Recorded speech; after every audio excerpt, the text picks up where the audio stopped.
Young people need role models, need to see and understand the accomplishments of women and the value women have brought to society. If you see it, you can be it. But if you don't have anybody to look up to, it doesn't give you the same kind of motivation to go out and make a difference. It's important to have a Hall of Fame because women's stories are still not told.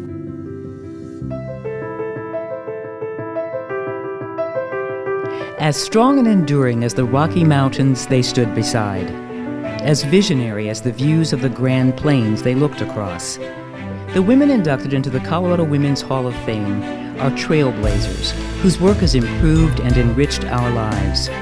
They are teachers, scientists, ranchers, leaders in business, education, religion, and the arts. Women who have been recognized for their many contributions to our state, our country, and the world. I'm Renelda Muse, and these are the stories of great Colorado women. If a woman achieves in society and no one recognizes her, did she achieve? Our history books are full of the stories and the exploits of men. And before the Colorado Women's Hall of Fame existed, people didn't have access to that kind of information and recognition about the women who'd done comparable feats for the good of society. It's important to have a Colorado Women's Hall of Fame because women need to be acknowledged for their accomplishments and written into history, and this is a significant way to do it. We are writing women into history, women that were ignored or were not discovered, and we have made them visible and contributed to the overall history of Colorado. And there is not another institution in Colorado that has that focus. The Hall of Fame tries to create history, living history, where we tell the stories of people. Because you don't give kids just facts and figures and figure this is what history is all about. They don't remember all those things. But when you tell the stories of people and what they've done, what they've accomplished, what it was like for them, this brings history alive. The Colorado Women's Hall of Fame really celebrates the entire life of the woman, not just one or two of her achievements. And we're trying to tell the story of how they got there. What helped shape them? Who helped shape them? What motivated them? What challenged them? What things got in their way, and how did they overcome those challenges? We now have around 200 women who now have been inducted into the Hall of Fame. And so there's 200 women's stories that children are learning about, adults are learning about the impact that these women have made. Those women will serve as role models, because if you can see what women have done, then hopefully girls will want to aspire to make greater contributions and be more involved in what's going on in the world. It's very difficult to achieve when you don't see people like you achieving something similar and something similarly difficult. The Hall of Fame makes that available to people, and beautifully now to anyone. Anyone can see it. The Hall has become much better known through some of the programs that we did, but especially through the Great Colorado Women film series. As a filmmaker, it's our job to highlight these stories. And I tell everyone that these stories are so good, it's our job not to screw them up when we bring them to life. Our films are being seen all around the United States and all over the world. More people are learning about the women, learning about the stories, learning about their accomplishments. The impacts that the Hall of Fame have made for women and society over the last 40 years are vast. Really impressive for what has been, for many of those years, a small organization. I would really like to applaud ML Hanson and her group of ladies that created and established the Hall of Fame in 1985. And their ingenuity, their passion, and their courage. If I think back to the mid-'80s, women were struggling. Women were not recognized in the workplace very much. Men were the ones that were being inducted to a number of halls of fame, but there weren't any women there. They were not represented. And people didn't understand the huge contributions they'd made to Colorado as a state and a territory. And I was state president of the Business and Professional Women at the time, and went to a conference, and we had this talk about the fact that we weren't getting a lot of acknowledgement. And so I collected a group of women from BPW, Business and Professional Women, to kind of do a market survey and say, what do you think about having a Hall of Fame so we could write women into history? By and large, most of the women said, I think we ought to do something like this. And it happened. We founded the Hall of Fame. The group of women that helped found it, they were everything from entrepreneurs to educators. We were all working on our careers and trying to get someplace.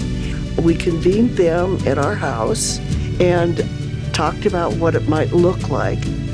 We were looking for pioneers, women who were the first to do something, whether it was through their careers or through community work. They had to have made some kind of effort that enhanced the reputation of women, and they had to be significant role models. It needed to give women hope that they would be acknowledged for their contributions. I think one of the most critical things organizationally that was done is maintaining extreme independence and the quality of decision-making. Independence was important to us. One of the halls of fame that was in a neighboring state, one year they inducted a woman into the Hall of Fame who had been very active in reproductive choice. And they were funded through a university, which of course came through the legislature. And because the legislature didn't approve of who they inducted, they suspended operations for that Hall of Fame for 10 years. ML created the Hall of Fame as a standalone organization that doesn't receive funding from any outside organization, which allows the selection committee to make their decisions on who gets inducted based on the merits of how their nomination forms come in. We typically do a cycle every other year where we do a call for nominations.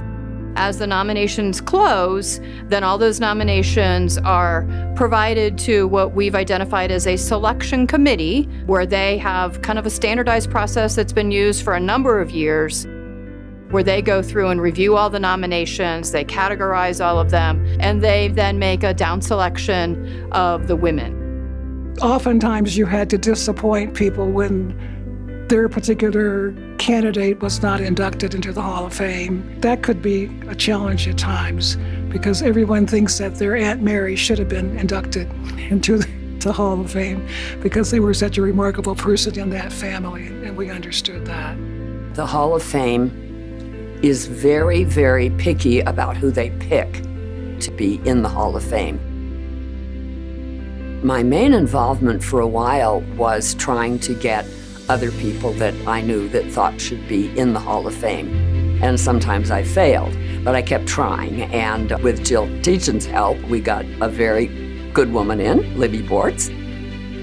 One of the principles that we wrote into the induction requirements was diversity, not just of skin color, important, religious background, important, but also of geography across the state.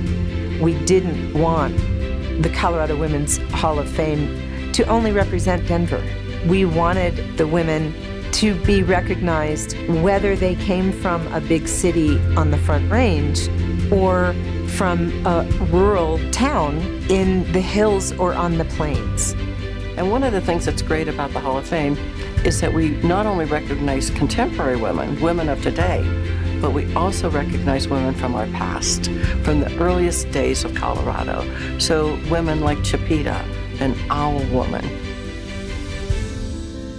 up to today, like Susan Helms, who was an astronaut and spent time up in space. So we cover the whole gamut of history of Colorado.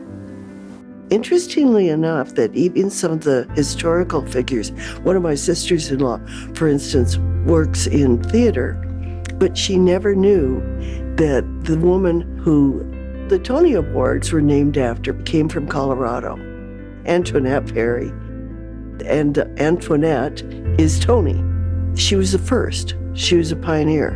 And because of that, other people could follow in her footsteps. I'm particularly happy to see that we have reached out enough to become a very inclusive organization that knows that there are competent people in all groups and capable people that come from all walks of life. And those are the ones that you want exemplified in the Hall of Fame for all of our kids to emulate. I just recently attended the launch of the latest nuclear sub, which was sponsored by the women of the Little Rock Nine, of which one of the women, Carlotta Lanier, is actually one of our Colorado Women's Hall of Fame inductees. She was a woman who, as a child, all she wanted was a better education. And when she was in Arkansas, her family suffered through many, many atrocities because of that situation, and she came to Colorado. And now she's become one of the standard bearers for the hall, and that she's been honored by presidents of the United States. The inductions, I think, are always the most important thing, and it is about the ladies. One inductee, I remember in particular, said that when she was inducted, it was the most important day of her life. In the induction ceremony itself, that ritual, it is saying to the people of the city of Denver, Colorado, and to the country at large and to the world that these are very, very special women, and these are women to be recognized. And just seeing them light up with so much joy and exuberance when they're up there and they're receiving their award, it's just what really makes it worth all of it. For the first few years, the inductions were not a formal dinner like we have now. And I remember maybe being able to get 30 people. And now we have maybe 800 people in a banquet room celebrating the accomplishments of women. It's very large now compared to what it first was. The last one I went to was grand in all ways. The energy, the brilliance that come together at each of those events when inductees and their nominators speak about their experience overcoming the obstacles and the challenges, it inspires people. Being inducted meant a lot to me. It was a surprise. It was an honor. It gave me a group of women that I felt compatible with, but that I really, really admired, and it gave me the desire to make sure I lived my life as well as they did. I was so flattered and so honored to be selected as an inductee into the Colorado Women's Hall of Fame.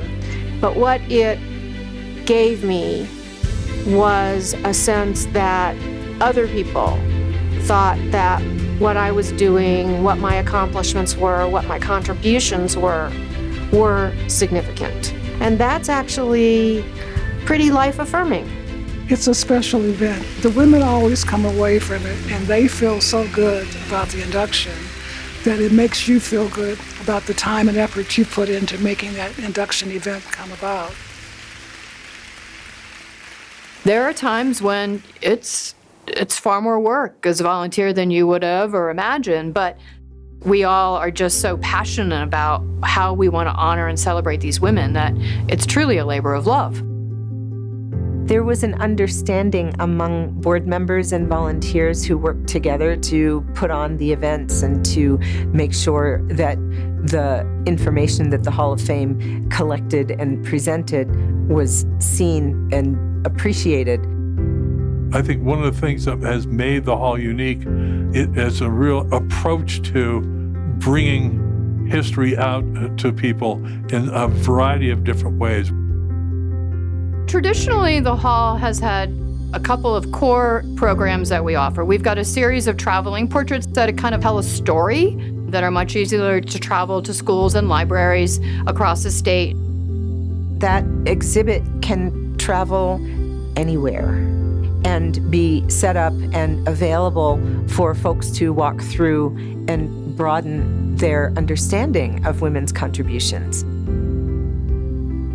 Thousands of people came through, and we displayed the portraits and the stories of all of the women. We promote visits that way and try to contact organizations where their members can have a tour.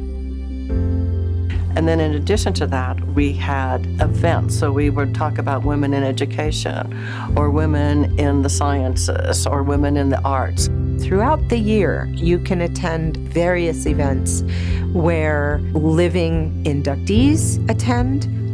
You can learn a ton directly from the inductees and their nominators, and you can also enjoy interacting with other supporters at these events. You know, one fun thing that we did that raised significant funds that pumped energy into the organization, we had a garden party at Hudson Gardens and honored Jane Silverstein Reese, a master landscape architect who had recently been inducted. And it brought a whole garden set from Denver's community to the hall, who could see a connection between creating beautiful environments and educating a community about what women can do that no one knew women could do. We tried to enhance the Speakers Bureau and get out into the schools, get out into other public arenas and places and organizations to hear about the women, because people, once you went out and talked with groups about who the women were in the hall and let them see what they had given to the state, people were always impressed by that, and they wanted to hear more about the women. Every event that the hall has brings out more information about the hall. More people become aware of the Hall of Fame. So that was kind of a driver for me. And as I went around the state talking with people about the women in the hall and talking about the Hall of Fame, I realized that people didn't know anything about the women in the hall. And they didn't know about the achievements and the contributions these women had made. So we talked about how do we improve the visibility of the hall.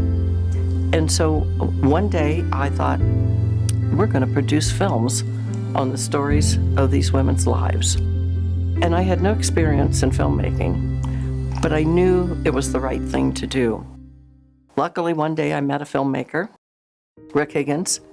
I was filming an event for the Women's Foundation, and there were a number of speakers there that were speaking to these high school girls, and Betty was coordinating, and it was just really impressive to hear their stories. Because I was there with a camera and I was making a film, we got to talking about that, and Betty's ambition was to create a film series around this, and it just kind of came together naturally. Granted, it took a number of years before we actually started rolling the cameras, but it was just a natural fit. We were very much aligned with what we were trying to accomplish, and very much aligned in the way we wanted to tell these stories. Over the last 10 years, we've produced 31 films. We've been nominated for Emmys 15 times, and we've won 4 Emmys. And we've won the Los Angeles Film Festival Inspiring Woman in a Film. So over 1 million people have seen our films and have learned about the Hall of Fame and learned about the women who are in the Hall of Fame. In 2024 will be our 7th season of our films airing on Rocky Mountain PBS, and we're very proud of that. They're shown first on PBS, and then they go on the website for the Colorado Women's Hall of Fame. And those films, which can be viewed at cogreatwomen.org, are always on file on that website. It's wonderful to go online and to actually look at the quality, just the excellence in the technical production And also the information is really great. When we hear from kids who have seen the videos and read the information, it really is impactful. My absolute favorite part of this whole process is showing my children the films. For them to see who these women are and how they're revered by their friends and their family, telling their stories, that's my favorite part. I want my daughter and my son to grow up knowing that they can be anything they want to be, and these women are showing them that. These videos are extraordinarily both engaging and entertaining and informative and educational. They're being used in classrooms. My nephew is a school teacher, and he uses them in his classroom. Now, kids in school can learn from women what was important to them, what their journey was. We have a curriculum that we have launched with National History Day that honors and celebrates the women of the Hall. The Hall also participates as a judge for the statewide National History Day contest, and we select by grade level a winner for the best project on a Colorado Women's Hall of Fame inductee. The first year that we participated with National History Day, we had 2 young women that were high school students that did a video project on Madeleine Albright. They won the statewide Colorado Women's Hall of Fame award, but also they went on to nationals in Washington, D.C. and competed with students from across the country. And those 2 young ladies brought home the national prize for their project on Madeleine Albright. And I should mention, we actually do have a book with the biographies of the first 59 inductees, and it's called Women of Consequence. But it's an old style. It's not like the videos now that are able to reach so many more people. When we started, the reach was pretty limited. There were times when people said, oh, we have a Hall of Fame? I didn't know that. Now, you don't hear that quite as often.